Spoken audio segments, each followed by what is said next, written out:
कुरिन्थियों के नाम संत पौलुस का पहला पत्र अध्याय 14।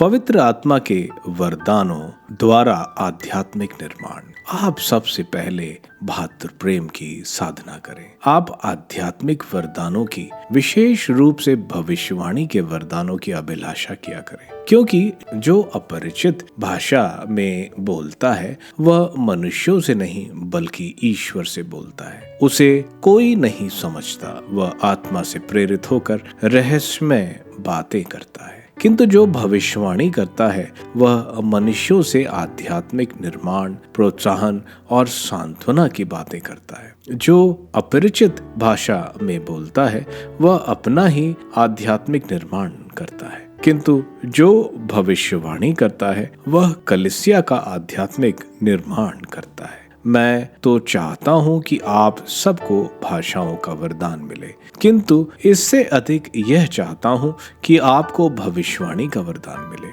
यदि भाषाएं बोलने वाला कलीसिया के आध्यात्मिक निर्माण के लिए उनकी व्याख्या नहीं करता, तो इसकी अपेक्षा भविष्यवाणी करने वाले का महत्व अधिक है। भाइयों, मान लीजिए कि मैं आप लोगों के यहाँ भाषाएं बोलने आऊं और मेरी वाणी में ना तो कोई नया सच हो, ना ज्ञान की बात हो, ना भविष्यवाणी और ना कोई शिक्षा, तो उससे आपको क्या लाभ होगा? बांसुरी या वीणा जैसे निर्जीव वाद्यों के विषय में भी यही बात है। यदि उनमें उत्पन्न स्वरों में कोई भेद नहीं, तो यह कैसे पता चलेगा कि बांसुरी या वीणा पर क्या बजाया जा रहा है? यदि तुरही का स्वर अस्पष्ट है तो कौन अपने को युद्ध के लिए तैयार करेगा? आपके विषय में भी यही बात है। यदि आप सुबोधगम्य शब्द नहीं बोलते तो यह कैसे पता चलेगा कि आप क्या कह रहे हैं? आप केवल हवा से बातें करेंगे। संसार में ना जाने कितनी भाषाएं हैं और उनमें एक भी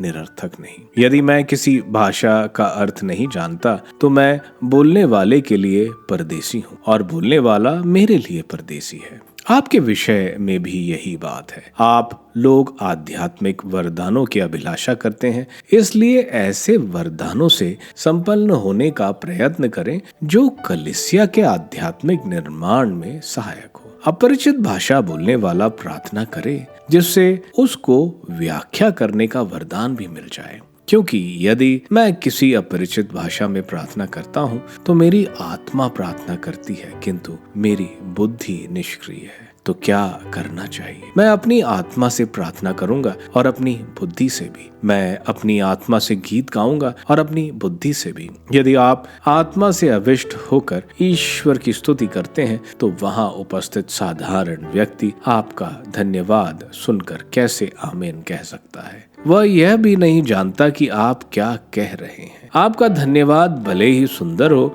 किंतु इससे दूसरे व्यक्ति का आध्यात्मिक निर्माण नहीं होता। ईश्वर को धन्यवाद, मुझे आप लोग सभी से अधिक भाषाएं बोलने का वरदान मिला है, किंतु अपरिचित भाषा में 10,000 शब्द बोलने की अपेक्षा मैं दूसरों को शिक्षा देने के लिए धर्म सभा में अपनी बुद्धि से 5 शब्द बोलना ज्यादा पसंद करूंगा। भाइयों, सोच विचार में बच्चे मत बने। बुराई में बच्चे बने रहे, किंतु सोच विचार में सयाने बने। संहिता में लिखा है, प्रभु कहता है, मैं अन्य भाषा भाषियों द्वारा विदेशी भाषा में इस प्रजा से बोलूंगा और वह मेरी बात पर ध्यान नहीं देगी। इससे स्पष्ट है कि अपरिचित भाषाएं विश्वासियों के लिए नहीं बल्कि अविश्वासियों के लिए चिन्ह स्वरूप है, और भविष्यवाणी अविश्वासियों के लिए नहीं बल्कि विश्वासियों के लिए है। जब सारी कलीसिया इकट्ठी हो जाती है, तब यदि सब लोग भाषाएं बोलने लगे और उस समय कोई अदीक्षित या अविश्वासी व्यक्ति भीतर आ जाए,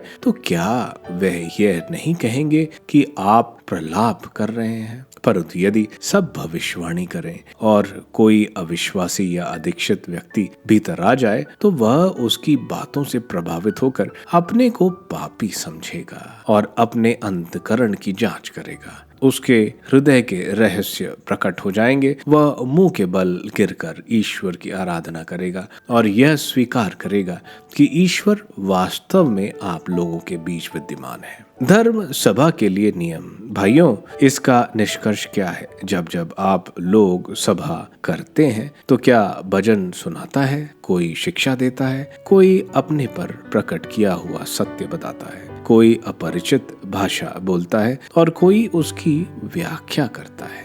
किंतु यह सब आध्यात्मिक निर्माण के लिए होना चाहिए। जहां तक भाषाएं बोलने का प्रश्न है, 2 या अधिक से 3 व्यक्तियों बारी बारी से ऐसा करे और कोई दूसरा व्यक्ति इसकी व्याख्या प्रस्तुत करे। यदि कोई व्याख्या करने वाला नहीं हो तो अपरिचित भाषा बोलने वाला धर्म सभा में चुप रहे, वह अपने से और ईश्वर से बोले। भविष्यवाणी करने वालों में 2 या 3 बोले और दूसरे लोग उनकी वाणी की परीक्षा करें। यदि बैठे हुए लोग में किसी पर कोई सत्य प्रकट किया जाता हो तो पहला व्यक्ति चुप रहे। आप सभी लोग भविष्यवाणी कर सकते हैं, किंतु आप एक एक कर बोले जिससे सबको शिक्षा और प्रोत्साहन मिले। भविष्य वक्ता अपनी भविष्यवाणी पर नियंत्रण रख सकता है, क्योंकि ईश्वर कोलाहल का नहीं वरन शांति का ईश्वर है। संतों की सभी कलीसियाओं की तरह आपकी धर्म सभाओं में भी स्त्रियां मौन रहे, उन्हें बोलने की अनुमति नहीं है। वह अपनी अधीनता स्वीकार करें